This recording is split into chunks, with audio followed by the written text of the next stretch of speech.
Mesdames, Messieurs, bonsoir et bienvenue à une nouvelle édition de Direct. Et tout d'abord, joyeux Noël à toutes et à tous. Le président Abdel Fattah el-Sisi a adressé ses sincères félicitations aux Coptes égyptiens à l'occasion de Noël. Dans un message publié sur sa page officielle sur les réseaux sociaux, le chef de l'État a affirmé que Noël incarne les valeurs d'amour, de paix et de loyauté. Le président el-Sisi s'était rendu à la cathédrale de la Nativité du Christ dans la nouvelle capitale pour féliciter le pape Tawadros II, pape d'Alexandrie, patriarche du siège de Saint-Marc et tous les Égyptiens à l'occasion de Noël. Le président el-Sisi a affirmé que l'unité des Égyptiens est la véritable source de sécurité pour l'État et que la cohésion du peuple sans discrimination est notre véritable richesse que nous devons protéger. Le pape Tawadros II avait exprimé de son côté sa joie à l'occasion de la visite du président el-Sisi à la cathédrale de la Nativité du Christ. Il a souligné que la visite du chef de l'État témoigne de sa direction sage dans la protection de tous les Égyptiens. Le pape Tawadros a en outre présidé la messe de Noël où il a affirmé qu'il prie toujours pour les régions en conflit, en crise et en guerre, implorant Dieu d'accorder calme et sagesse aux parties concernées. Il a espéré que la paix régnera dans le monde au cours de la nouvelle année.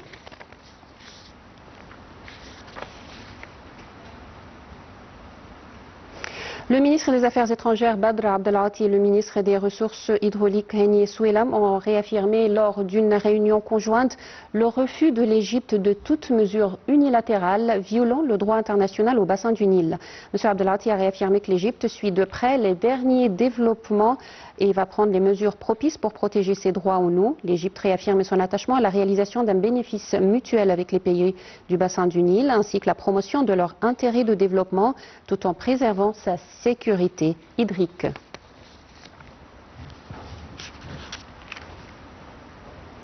Et le ministre Abdelati a également affirmé la nécessité d'intensifier les efforts internationaux pour garantir un accès total de l'aide humanitaire à la bande de Gaza. Lors d'un entretien téléphonique avec le secrétaire général adjoint des Nations Unies aux affaires humanitaires et coordonnateur des secours d'urgence, Tom Fletcher, M. Abdelati a insisté sur la nécessité de relever les obstacles israéliens qui entravent l'entrée des fournitures médicales vers la bande de Gaza.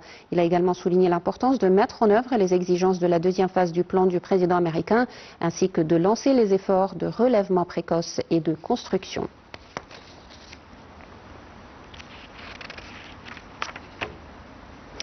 Dans un contexte international marqué par de profondes transformations économiques, l'économie mondiale exerce une influence directe et croissante sur les pays en développement. Les crises successives telles que la pandémie de Covid, les conflits géopolitiques, l'inflation mondiale et les perturbations des chaînes d'approvisionnement ont mis en évidence la fragilité structurelle de ces économies. Les détails avec Sarah Al-Maghrabi. La hausse de l'inflation à l'échelle mondiale a eu des répercussions sévères sur les pays en développement. La flambée des prix de l'énergie, des denrées alimentaires et des matières premières a aggravé le coût de la vie, accentuant la pauvreté et les inégalités sociales. Ces pays fortement indépendants des importations se retrouvent particulièrement vulnérables face aux chocs externes.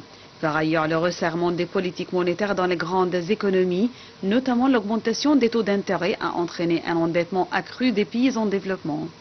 Le service de la dette pèse lourdement sur les budgets nationaux, limitant les capacités d'investissement dans des secteurs essentiels tels que la santé, l'éducation et les infrastructures. Cependant, l'économie mondiale offre également des opportunités. La transition énergétique, la digitalisation et le développement du commerce sud-sud représentent des leviers de croissance potentiels pour les pays en développement. En diversifiant leurs économies, en renforçant leur intégration régionale et en attirant des investissements durables, ces pays peuvent améliorer leur résilience face aux crises mondiales. L'impact de l'économie mondiale sur les pays en développement est à la fois un défi et une opportunité.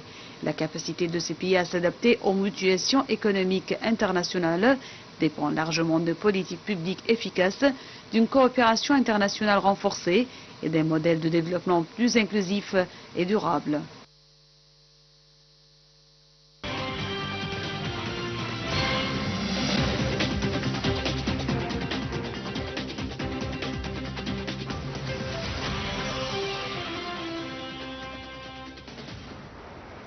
Et pour parler davantage de ce sujet, nous avons le plaisir d'avoir avec nous au studio Dr Raouf Ghaffar, expert en économie. Bonsoir docteur. Bonsoir. Alors bien sûr aujourd'hui on commence par l'économie mondiale et son impact sur les pays en développement. Certainement ces impacts sont pour la plupart positifs et également il y en a qui sont négatifs. Alors tout d'abord, comment vous voyez cet impact sur les pays en développement?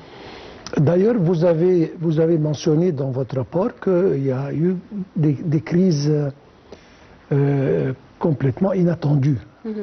Sur le plan santé, il y a eu le Covid, qui a causé pas mal de dégâts dans le monde entier. Et il y a eu certainement la guerre entre la Russie et l'Ukraine, qui a affecté les chaînes d'approvisionnement sur le plan nourriture et grains, etc. Surtout que ces deux pays sont des plus grands fournisseurs de ce genre de produits qui est nécessaire et impératif pour la vie de beaucoup de pays. Et même le gaz en provenance de la Russie a affecté même les pays développés en Europe, avec la hausse des prix, etc. etc. Donc, ce genre de crise, ils affectent tout le monde, l'économie mondiale, et certainement les pays moins développés, au cours de développement, et non développés, sont les plus vulnérables à ce genre de crise. Et l'Égypte, malheureusement, a souffert, malgré que nous avons fait pas mal de pas assez importants et positifs, mais ça nous a affectés grandement. Ouais. Alors si on commence par les impacts positifs, certainement le fait d'avoir accès aux biens, à la technologie, aux capitaux, les investissements, tout cela a un impact positif sur les pays en développement ou l'économie des pays en développement. Oui, mais ils doivent se préparer, c'est-à-dire, je donne un petit exemple, c'est-à-dire en Égypte par exemple, nous avons fait des efforts colossaux sur le plan infrastructure et c'est peut-être ça qui a augmenté un peu l'intérêt des investisseurs et il les a tirés vers notre pays. Donc il faut se préparer. Nous avons fait ça en Égypte. Il y a quelques pays qui ont fait la même chose, mais les pays qui ont raté de se préparer sur le plan infrastructure ont souffert beaucoup plus. Donc on doit dire que les effets positifs sont dus à des préparations qui ont été faites par les pays qui se développent, entre autres certainement l'Égypte. Ouais. Alors quand on parle de l'économie mondiale, il y a toujours les IDE ou les investissements directs étrangers et bien sûr surtout leur rôle pour la création d'emplois dans les pays où bien sûr ces investissements sont bien exploités. Alors comment vous voyez également l'importance des investissements directs étrangers pour les pays en développement? Et à mon opinion, à mon humble opinion, c'est la meilleure façon d'investir pour les pays, c'est-à-dire si jamais on s'emprunte des institutions mondiales de différents pays, etc., c'est toujours un prêt qui doit être rendu et qui doit être payé avec intérêt qui soit bas ou haut, mais ça doit être repayé. Mais quand on parle d'investissement direct, c'est-à-dire c'est un monsieur ou une institution qui est intéressé à s'établir quelque part, peut-être parce que les matières premières existent dans cette région, peut-être parce qu'il y a, comme je viens de dire, une infrastructure qui est préparée. Je parle de réseaux routiers, je parle de ponts, je parle de ports, je parle de énergie, etc. Il y a des main-d'œuvre qui est affordable, qui est à bon prix. C'est-à-dire, ça, ce sont tous des atouts qui attirent l'investisseur. Et un investisseur, il vient quelque part pour gagner de l'argent. Oui. Ce n'est pas une charité, il ne paye pas ça pour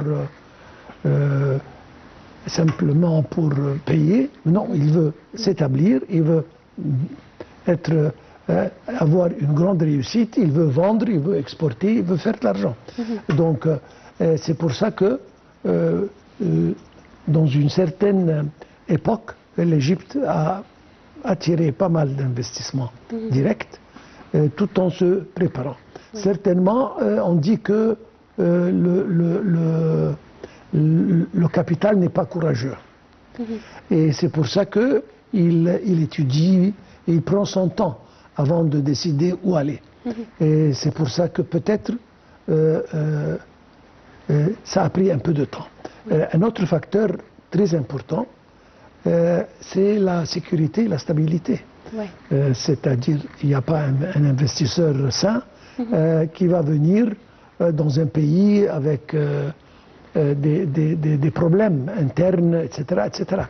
Et c'est ça encore un grand atout que l'Égypte a grâce à son armée et sa présidence, etc.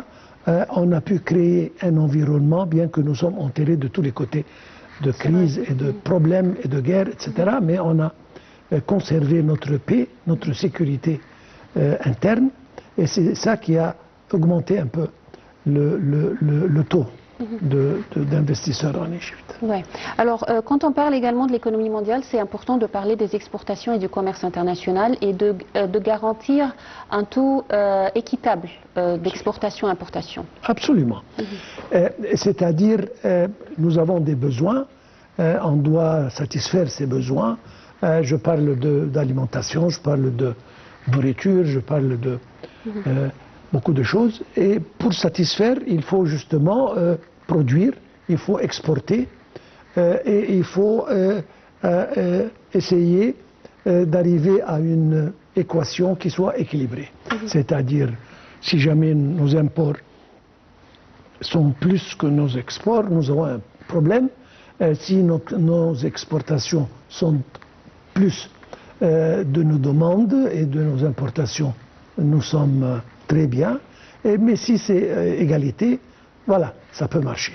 Et c'est ça l'objectif, justement, de tous les pays, surtout les pays sous-développés, c'est d'arriver à cet équilibre. Oui. C'est-à-dire, on doit absolument, impérativement produire, on doit établir des unités de production, je parle de production agricole, production industrielle, mais nous devons produire, nous devons exporter, premièrement satisfaire les marchés locaux, absolument, mais exporter et puis importer tout ce que nous avons besoin. Et si jamais, comme je viens de dire, c'est à propos de nourriture et aliments, etc., mais encore matières premières, si jamais on a besoin, énergie, si on n'a pas suffisamment, etc., etc.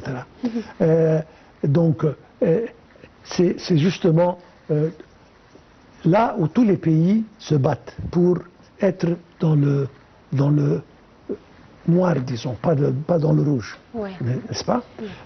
Et espérons bien que l'Égypte puisse réaliser ceci dans le futur proche, Inch'Allah.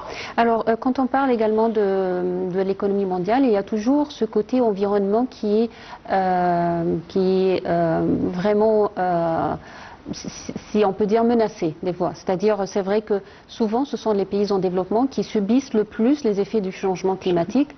Et il y a toujours l'environnement qui doit être mis en considération, bien sûr. Il y a plein de réunions qui sont faites partout dans le monde pour essayer de régler ces problèmes. Alors, comment l'économie mondiale affecte positivement ou négativement ces problèmes de l'environnement? Je vous dis, encore une fois, à mon opinion, les pays développés sont pas un peu, mais trop égoïstes.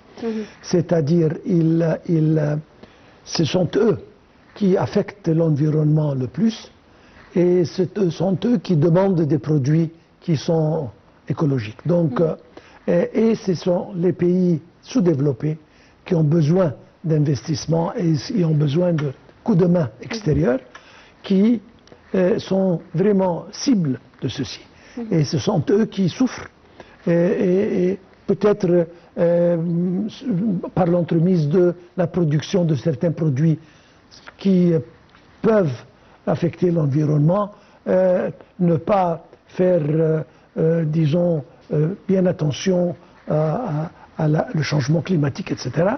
Mais en principe, certainement, le futur, c'est le propre. Et nous avons remarqué, toujours j'ai référence à l'Égypte, nous avons donné une importance extrême au changement climatique et comment aller vers le vert. Nous avons vu les énergies renouvelables, nouvelles, propres, etc. et qui maintenant attirent beaucoup d'investisseurs et ce sont ceux-ci sur lesquels sont basées les usines, les productions, etc. etc. Le monde se dirige vers ceci. Nous avons senti que c'était important et nous avons pris cette voie assez depuis quelque temps, disons. Et nous sommes, disons, moi je pense que nous sommes un des pays pionniers dans cette direction, au moins en Afrique. Oui. Alors, puisqu'on a commencé à parler de l'économie égyptienne, il faut dire que l'économie égyptienne occupe une place stratégique au sein des économies émergentes, bénéficiant d'une position géographique unique et d'un marché intérieur dynamique. Face aux défis économiques mondiaux et régionaux, la coopération entre l'Égypte et les institutions financières internationales joue un rôle central dans le soutien à la stabilité macroéconomique et au développement durable du pays. Les détails dans ce commentaire. Depuis plusieurs années, l'Égypte collabore étroitement avec des institutions financières internationales telles que le Fonds monétaire international, le FMI, la Banque mondiale et la Banque africaine de développement. Ces partenariats visent à accompagner les réformes économiques, à renforcer les équilibres financiers et à stimuler la croissance inclusive. Les programmes de financement ont permis d'améliorer la gestion des finances publiques, de soutenir les réserves en devises et de renforcer la confiance des investisseurs. Par ailleurs, les institutions financières internationales contribuent au financement de projets structurants dans des secteurs clés tels que les infrastructures, l'énergie, les transports et la protection sociale. Ces investissements soutiennent la création d'emplois, l'amélioration des services publics et la modernisation de l'économie égyptienne, tout en favorisant la transition vers une croissance plus verte et plus durable. Cependant, cette coopération s'accompagne également de défis, notamment en matière de dette publique et d'impact social des réformes économiques. L'Égypte s'efforce ainsi de concilier les exigences de stabilité financière avec la protection des catégories les plus vulnérables à travers des programmes sociaux ciblés et des politiques de soutien au pouvoir d'achat. La relation entre l'économie égyptienne et les institutions financières internationales constitue un pilier essentiel de la stratégie de développement du pays.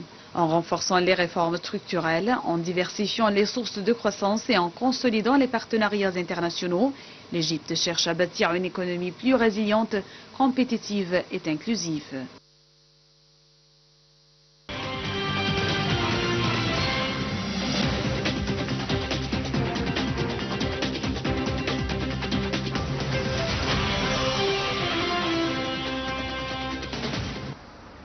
Alors, docteur Raouf, quand on parle des grandes institutions financières internationales, c'est vrai que leur coopération avec l'Égypte ces dernières années montre vraiment, souligne leur confiance en l'économie égyptienne et leur confiance quant aux mesures prises par l'Égypte pour structurer et pour soutenir l'économie du pays.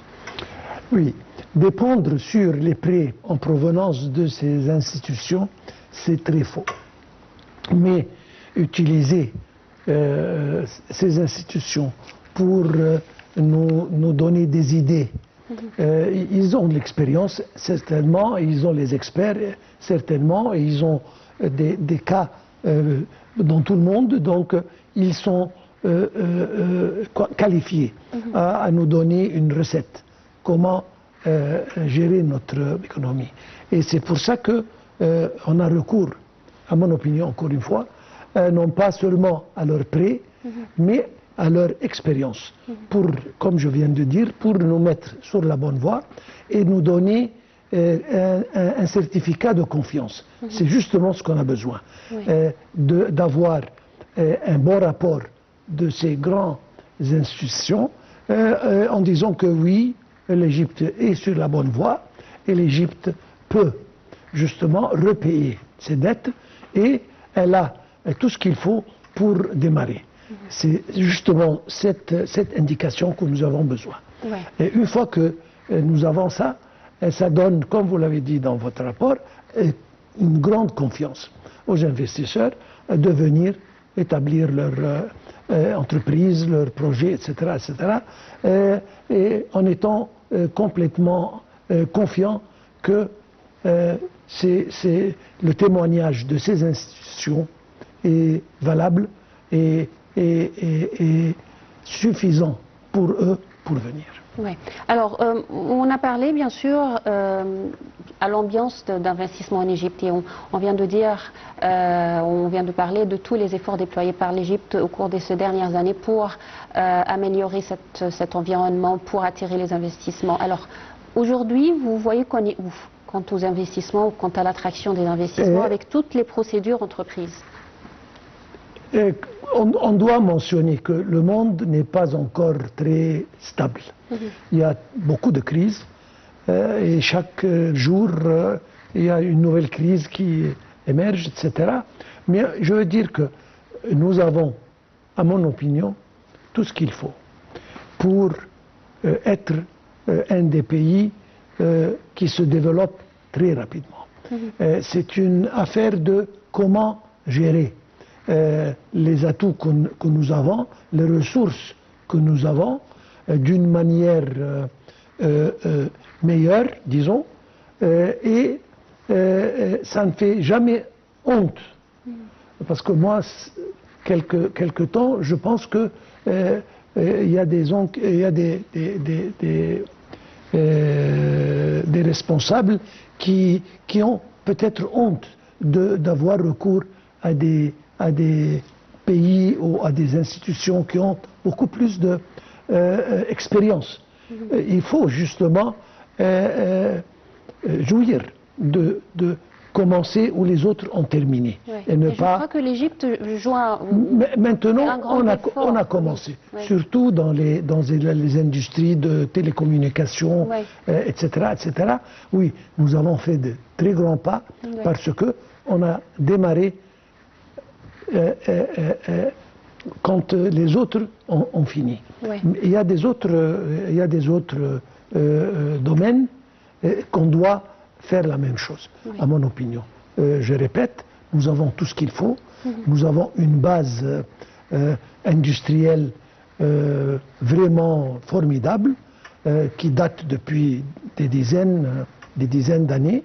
Malheureusement, à cause de différentes raisons, ce n'est pas tellement, la situation n'est pas tellement bonne, mais ça peut reprendre très rapidement et à mon opinion, très facilement, si jamais on tend la main à des investisseurs et à des pays, à des institutions qui ont l'expérience et qui ont le savoir-faire, et on peut démarrer. Ouais. Est-ce que vous pensez également qu'une coopération régionale et internationale est très importante pour parvenir au développement durable dans le monde entier, surtout avec tous les défis mondiaux qu'on rencontre actuellement? Régional, c'est le commencement.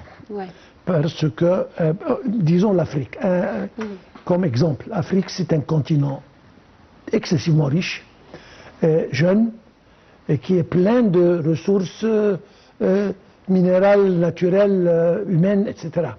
Et on peut, entre nous, échanger nos expériences et franchement s'élever sur le plan économique sans avoir recours nécessairement à certainement, investissements en provenance de l'Est, l'Ouest est important. Mais si jamais on se met... D'ailleurs, il y a des pas qui ont commencé pour les libres-échanges, passage libre entre les pays et les autres, etc., le commerce intercontinental, etc. Mais on doit donner, à mon opinion, une importance beaucoup plus grande, surtout que l'Afrique, pour nous, peut représenter un marché redoutable. C'est-à-dire, nous avons des produits qui peuvent être exportés à l'Afrique, qui sont d'ailleurs demandés à l'Afrique. Si on parle, par exemple, une qualité super, pas nécessairement, mais une qualité raisonnable, acceptable et demandée. Et on peut être toujours aussi la porte du monde entier vers l'Afrique également. Absolument, ça c'est une autre chose. Moi je parle des produits égyptiens. Bien sûr. Mais nous avons maintenant des zones économiques. D'ailleurs, Canal de Suez, Sher El Awainet et autres, les grands pays industriels commencent à s'établir et c'est la porte pour l'Afrique de l'Égypte. En provenance de l'Europe d'un côté, de l'Asie de l'autre, avec Canal de Suez qui passe, des zones logistiques industrielles, des dépôts, des magasins, etc. Nous pouvons être franchement un portail très important pour le marché africain global. Oui. Alors, quand on parle également de l'économie égyptienne surtout, c'est important de parler du secteur privé et des petites et moyennes entreprises. Et l'État, maintenant, le gouvernement est conscient de l'importance c'est-à-dire du secteur privé, même les petites et moyennes entreprises, pour avoir une économie inclusive et durable également. ABC, avec un pays avec une population assez grande, comme l'Égypte d'ailleurs, les entreprises mini et moyennes et micro même, c'est une base excellente pour le développement économique. On doit se baser sur ça. D'un côté, vous avez parlé de secteur privé. Le gouvernement ne peut pas faire tout. Le gouvernement, il a des responsabilités pour paver le chemin, peut-être. Les grands méga-projets sur le plan énergie, sur le plan réseau routier, sur le plan réseau ferrier, ponts, ports, etc. Ce sont des choses que le gouvernement doit être responsable à faire. Mais une fois que ça c'est prêt, il doit se retirer et donner toute la force, disons, au secteur privé pour se mettre sur le chemin du développement. D'ailleurs, notre président a dit ça à plusieurs reprises. Il faut que le secteur privé représente au moins un 70%, sinon pas plus, du développement économique. Il doit être responsable de ceci. Ça va un peu lentement, mais c'est une chose impérative et sans doute ça va aller. Le gouvernement en plus, il est responsable avec le Parlement, etc. Peut-être de changer un peu les législations pour faciliter les choses aux investisseurs internes et externes, pour rendre le va-et-vient entre douane, transport, etc. plus aisé et plus facile. Etc., etc. Mais ça fait partie de l'infrastructure que l'investisseur et le secteur privé a besoin pour qu'il commence avec force et avec courage. Alors, avec tous ces grands projets, méga-projets entrepris en Égypte, c'est vrai qu'il y a un coût très important pour, bien sûr, financer tous ces projets. Et maintenant, l'État travaille vraiment à trouver un équilibre entre ces coûts et en même temps la protection des catégories les plus vulnérables dans la société. Et ça, c'est un effort aussi très important déployé par l'État ce dernier temps. Moi, je n'aime pas regarder derrière moi. Et ce qui est arrivé. On doit avoir le courage de dire nous sommes ici et nous commençons par là. On a peut-être un peu de soucis, etc. Mais on doit avoir, comme je viens de dire, l'audace de continuer. Percer. C'est ce que nous avons besoin. Ouais. Tout le monde parle des choses négatives, etc., qui ont eu lieu. Moi, je ne vois pas ça. Moi, je vois que nous avons un avenir, nous avons des domaines qui peuvent représenter des industries qui n'ont pas de plafond. Tourisme, voilà. Je dis un exemple. Industrie, absolument, oui. Mais tourisme, c'est une industrie. Et je dis industrie, ça donne service, mais c'est une industrie. Si jamais elle est bien gérée, elle n'a pas de plafond. Ouais. Nous recevons 15, 16, 17 millions de touristes. On peut aisément recevoir un quadruple de ce nombre. C'est ça que... Absolument. Nous avons des pays de voisinage, et même pas de voisinage, qui reçoivent 50, 60, 70 millions, ils n'ont pas un dixième de ce qu'on a. Je ne parle pas civilisation, je ne parle pas histoire, je parle de beaucoup d'autres choses. Alors ça, c'est encore une fois un domaine où si jamais on se concentre, il peut faire un changement drastique, absolument. Alors, le canal de Suez occupe également une position stratégique dans le système du commerce mondial en tant que l'une des voies maritimes les plus importantes reliant l'Asie, l'Europe et l'Afrique.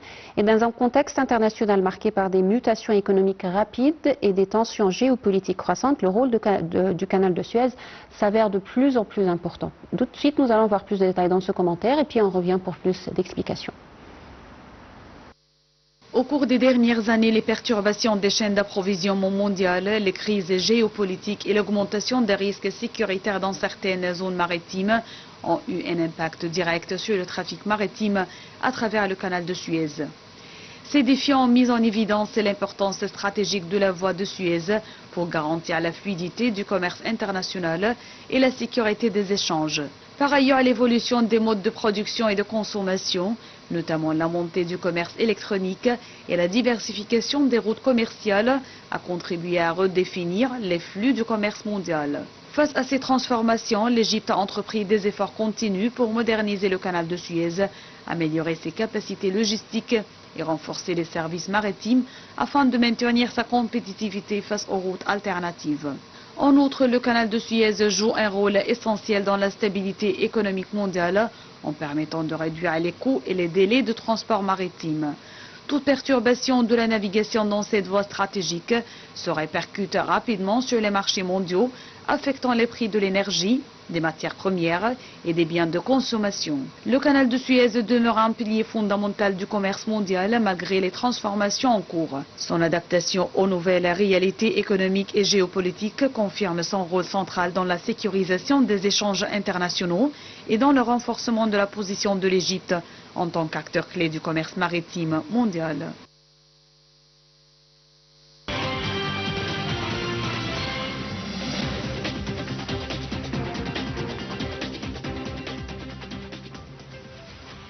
Alors, docteur Ghaffar, en fait, bien sûr, tout le monde a vu au cours des problèmes qui ont eu lieu dans cette région et tout ce qui s'est passé dans la mer Rouge, comment les perturbations dans le canal de Suez a affecté le monde entier, le commerce mondial tout entier. Et là, s'avère l'importance de ce passage maritime. Ma chère, le fait que 12 à 15% du commerce international passe par ce canal de Suez est suffisant pour comprendre comment ça représente une importance extrême pour la stabilité, disons, des prix et du commerce international. D'ailleurs, nous avons expérimenté il y a quelques années, quand un navire a bloqué le passage pour quelques heures, immédiatement il y a eu tout le monde s'est bouleversé. Donc c'est le passage, à mon opinion, le plus important. Et c'est pour ça qu'il y a toujours des rumeurs qui vont pour construire une route alternative, etc., etc. Mais si jamais il y avait une route plus économique, on l'aurait fait depuis des années. Bon, et ça c'est un don, c'est-à-dire c'est quelque chose de divin. Donc nous avons ça et on doit vraiment l'employer. Et voilà, avec la zone commerciale et industrielle et du canal de Suez et économique, nous disons, donnons un peu plus de revenus à ce passage. Et certainement, la stabilité de la région, commençant par Bab el-Mandab, au sud de la mer Rouge, jusqu'à la mer Méditerranée, doit être complètement sécurisée pour que le passage soit sain. Et maintenant, on peut sentir que oui, nous faisons l'effort pour que ce passage soit stable et sécurisé. Et encore une fois, moi je pense qu'avec les nouveaux projets d'amélioration, d'agrandissement, d'élargissement du canal de Suez, ça peut élever un peu le taux de 15%, peut-être à 20% du commerce mondial. Ça réduit le temps, la durée du passage, de la traversée, ce qui se reflète immédiatement sur la quantité et le prix des marchandises. Surtout que la qualité et le genre de marchandises qui traversent, ce sont des choses qui sont très, disons, stratégiques. Oui, stratégique. C'est pour ça. Ouais. Mais certainement, le canal de Suez, c'est une zone, à mon opinion, très importante, sinon la plus importante sur le plan commerce international. Et on doit se concentrer pour l'améliorer d'une façon ou d'une autre. Ouais. Alors, quand on parle du canal de Suez, c'est vrai aussi que la zone économique du canal de Suez est un projet très important, une étape importante entreprise par l'État et qui également impacte positivement le commerce international, pas seulement l'Égypte. Absolument. À mon opinion, c'est un projet génial. Parce que, on a dit il y a quelques instants, sur le plan marché africain, c'est la porte la plus importante. Et quand il y a des zones stratégiques et économiques comme celle du canal de Suez et autres, dans cette location particulièrement, ça veut dire que il y a des pays, d'ailleurs, je ne veux pas mentionner, mais beaucoup de pays se sont établis sur le plan être là, production, magasinage, etc., pour servir au marché d'environnement et aux marchés locaux et aux marchés régionaux et africains. Donc un pays qui choisit cet endroit pour venir et s'établir, il doit avoir une pensée et une vision pour l'avenir. Et c'est pour ça que c'est une des zones qui se développe le plus rapidement. Et nous espérons que ça va se développer de plus en plus et ça va peut-être prochainement augmenter un peu sur le plan superficie et peut-être il y aura un ou deux alternatives sur le long du canal, c'est-à-dire le canal 180 km presque. Sud de nord, il y a beaucoup d'endroits qui peuvent être éligibles pour ce genre de projet. Et moi je suis très optimiste pour ce genre de projet, surtout autour du canal de Suez. Je vous remercie infiniment, docteur Raouf Ghafar. C'est toujours un plaisir de vous recevoir. Merci à beaucoup. Vous. Merci. Bonsoir. Alors, c'était tout, mesdames, messieurs, pour cette édition de Direct. Rendez-vous demain, une nouvelle édition. Au revoir et bonne et également joyeux Noël à toutes et à tous.